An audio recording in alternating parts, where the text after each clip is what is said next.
Alright, so a lot of people usually ask me for like art tips and tricks and stuff, so I figured as kind of like an early 40k thing, I'll make a video on just that.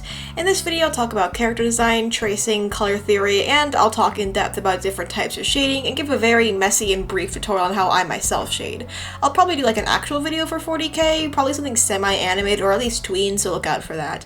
But before I start the video, I'd like to preface that I do use a drawing tablet, more specifically a Wacom Intuos Pro. If you have attended to my older streams, you probably know that when it comes to tablet brands, I am 100% a Wacom user. No, this is not a sponsorship unfortunately, but I would like to say that if you're looking for a good sturdy tablet, Wacom is the way to go. They're a lot more expensive than Huion, but it's a really you get what you pay for situation. I've had a few Huions and the prices on them are good, but I've literally had a Huion pen fall apart in my hands. Like, I'm not joking, the damn thing disassembled itself as I was trying to draw. I've also gone through a few Huions because I spilled like a few drops of water on it and it just completely died, and that never happened with my Wacom tablet.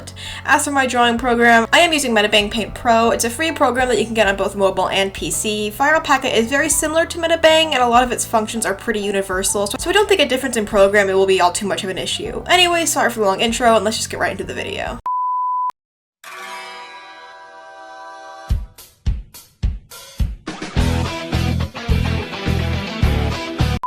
Character design is probably the one thing I'd say I'm pretty good at.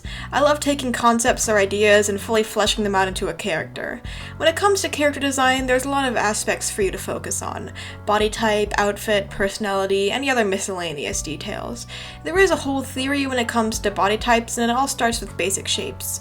Sharp, pointy characters are seen as dangerous or evil, round characters are soft and trustworthy, and square characters are usually sturdy and reliable. Eye shapes follow pretty much the same guidelines. As for clothing and other accessories, think about what you want your character to be. What role do they play in your story? Are they a protagonist, an antagonist? Where'd they grow up? What are their hobbies and what's their favorite color? What do they do for a living? How old are they? What's the setting of the story? Those are all questions you can ask yourself when trying to design a character. Before you design a character, you really need to get their key traits all done on paper. Keep in mind that you don't have to have the character written inside and out, and all you really need is their basic place in your story and some inspiration. There are really so many things to draw inspiration from. A certain person, a certain aesthetic, you could directly tie their design into a place in your story.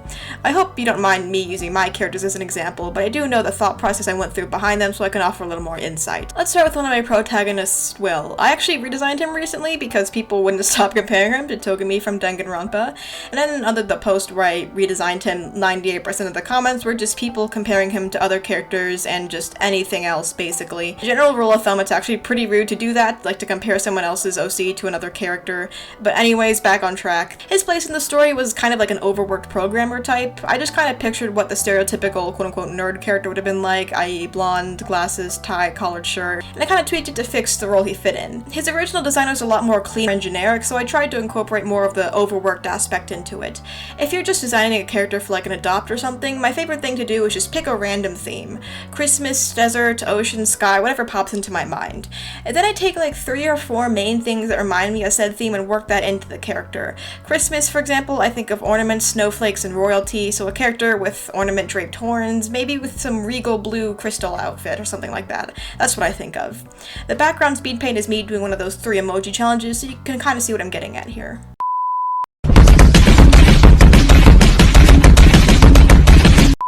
Shading is, at least for me, both the most frustrating and the most fun part of drawing. On one hand, it's the final touch to what you're doing, it adds so much depth to the piece, and it can just be really satisfying. On the other hand, it's kinda hard sometimes. There are 2 types of shading, soft shading and cell shading. Soft shading is where the shading is blended into the base colors a lot like painting. It's subtle and has a higher degree of realism to it. Cell shading is where the shading isn't blended, rather colored quote-unquote cells of shading, hence the name. It can be used as a base when you're soft shading. I'll teach you the very basics of both types of shading here. First of all, set up your flat colors. What I like to do is separate the colors onto 3 layers, skin, hair, and clothes typically. It's easier because when I'm shading one layer, I don't have to worry about my lines overlapping onto a section I don't want it to. I use different layering techniques with different types of shading. For example, when I cell shade, I usually make a new layer, set it to clipping, then set the blending mode to multiply. When I soft shade, I usually set the base color layer to protect alpha, and then use a watercolor brush to shade directly onto the layer. Let's start with the skin, as it's the easiest to shade for me. In terms of colors, it varies based on different skin tones. Paler complexions are usually shaded with pink, and darker complexions can be shaded with purple or yellow. Of course, you could always just color pick the skin skin color and then use that as well. I just hit the usual spots when I'm shading under the hair, under the neck. It's pretty bland other than that. If you want, you can, lightly airbrush the cheeks, tips of the fingers, and elbows with pink or whatever color you're shading with just to give it a little more life, As for soft shading, it's basically the same thing except I use a watercolor brush and the magic wand tool to select areas that I want to shade before I go in. When you're using a watercolor brush, make sure you vary the amount of pressure you're putting on your pen because that can determine how dark the colors come out. I usually have the base color on the off swatch because it's easier to blend that way. If something accidentally comes out too dark, I can just adjust it with the base color.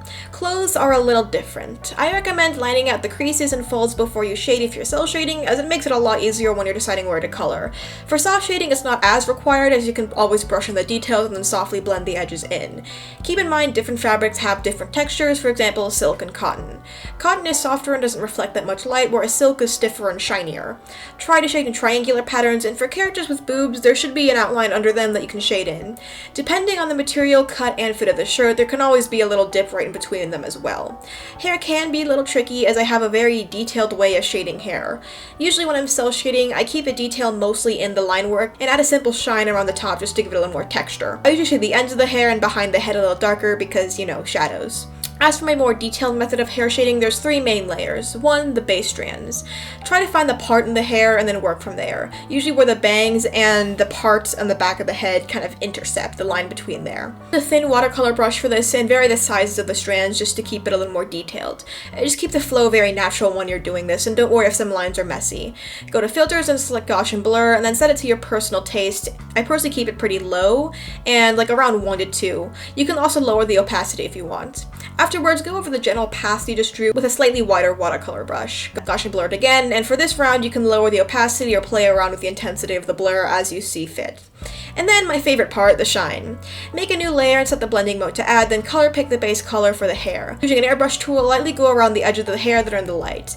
As for finishing the drawing, usually I just use a clipping layer set to multiply, and then use a linear gradient to add some depth to it. For colors, I always use white and then a darker version of the color I want to shade with. After that, I just kind of airbrush on another layer set to add for the lighting. Then I usually play around with the colors in tone curve, and then top it off with some chromatic aberrations because I literally just cannot get enough of that effect. Also, try not to shade white with gray, use a desaturated light blue instead as it looks a little more realistic. If you want to do a manual RGB split, then here's how I do it. I usually do this if I want a little more control over the split than the tool that Metabang gives you. First, you take your drawing and copy paste it 3 times, then create a clipping layer set to multiply above each one. After that, fill the multiply layer with either red, green, or blue in that order, hence, RGB. Once you finish that, set the blending mode on each layer to screen and you should get the original colors of the piece. Then you can select a layer to move around to get that cool color split effect. Moving each layer yields different colors. How do you make an eye-catching color scheme for your art? First things first, establish the mood you want to set and keep in mind the subject's colors. Do you want them to stand out or blend in? If you want them to blend into a scene, try using similar colors to what they're wearing. For example, a character in a dark suit in the middle of an alleyway at night. What season is it? Springtime colors are usually softer, summertime colors are brighter, winter colors are cooler, fall colors are warmer. Where are they? Cities often have bright, cool colors, whereas nature can usually have softer, warmer colors. Do you want to aim for a certain aesthetic? Sometimes certain aesthetics have a few trademark colors you can use. Certain colors can connote certain things when paired with different scenes as well. Saturation also plays a big part in setting tones. Usually creepy, sad, or otherwise negative scenes have more desaturated colors, and happy ones have brighter, vibrant colors. However, mixing opposite ideas can have a really big effect on the tone. A happy scene with darker, less saturated colors can connote a bittersweet feeling or imply that the happiness won't last. A sad scene with really bright colors can make it feel more intense and in your face, so to speak, combined with the harsh lighting can really hit the whole feel of it home. In terms of general color design, say on a character, one thing I've learned is that pretty much every color goes well with black. If you're in a pinch and looking for an easy highlight, there you go. It may be a little edgy, but it always looks cool in my opinion. It's always good to use opposite colors, for example aqua and pink, my favorite, or blue and orange. You could try grouping colors by hue as well. Warm colors go well with each other, as do cool colors. Contrast is probably one of my favorite things to work with in terms of character design, as it can add so much appeal to a designer's scene. It's like the #1 thing thing I can use to grab people's attention, and it can be a multitude of different things. It can be a bright character on a grayscale background, or a character in one main color contrasting with the background of the opposite color. A really dark and edgy looking character in a bright, happy scene. I believe there's a lot of potential in terms of what you can do with this. Overall, you also have to limit your saturation use. Two colors that could possibly go together could clash if both are too bright. For example, blue and yellow. Dark blue and orangey yellow is really good, but if both are too saturated, it just looks like a disaster. So really, in terms of colors, you just have to pick and choose very carefully what you want to use and make sure you can balance brightness and saturation. 5 chicken sandwich. Tracing is generally frowned upon in the art community, but I'm here to tell you that tracing can actually help you improve your art. It all depends on how you go about the tracing, how much you observe from it, and how you handle posting the art that you trace if you post it at all. Can you get money from tracing? The answer is, it depends. If what you're tracing from is your own work, i.e. an old drawing, a photograph you took, then yes, you can legally make money off of it. However, tracing from stock photos, even if you did purchase them, others' art, others' photos, etc., are not within your rights to profit from. Profit includes putting your art on a monetized platform like YouTube and not just selling commissions or designs or the like. General rule of thumb, don't post traced art online unless it's an edit or something with proper credit and clear indication that you didn't draw it. Try to keep tracing in friend circles and the like just out of precaution as well. The key to learning how to improve via tracing is recognizing patterns and learning where to apply them in your own art. Basically, what is consistent in this drawing that I'm not doing? For example, me. I was having a lot of trouble with clothing folds, and tracing PesterQuest sprites helped me with that. Specifically the shapes, length, and placements of the folds. Picture references also help with that too, but in tracing tracing can give you a more hands-on approach, so to speak. Hands are something you want to trace too, just because muscle memory is your best friend when it comes to something like hands. Depending on what style you want to go for, my best advice is to compile a bunch of references from that particular style to trace and study, and eventually replicate. Same goes for anything else you happen to be struggling with, whether it be perspective, clothes, hair, whatever. Whenever you trace, one thing you don't want to do is be sneaky about it, i.e. not mentioning it, trying to pretend that you drew it, all that stuff. If you're posting within a friend group, it's a little less of an issue if you forget to mention it, but it's pretty much a requirement to say that you traced or edited something if you choose to post it online. Again, really not a good idea to post traced art online, especially if it's traced from another artist, but if for some reason you do have to do just that, be sure to make it very clear that you did trace and give credit where it's due. Usually it's good to ask the artist for permission if you do post their traced work. Usually they'll say no, but sometimes people will let you do that if you give proper credit. So yeah, this video was a lot longer than I expected, but I like how it turned out. This is by no means some kind of professional seminar, but I do hope I could at least help you out a little bit. I am, quite frankly, as of making this, really unsure about how it's going to do in terms of popularity, but content's content, and I get a lot of questions about my art anyways. Thank you so much for watching. I don't really do art-related videos too much, which I should try to fix because it's like my main hobby, but yeah. Thanks again if you made it to the end of this video. Hopefully you'll consider subscribing because it really does help me out. Leave a like and share the video if you found it helpful or just plain entertaining. Thanks again for watching, and I'll see you in the next one. Bye.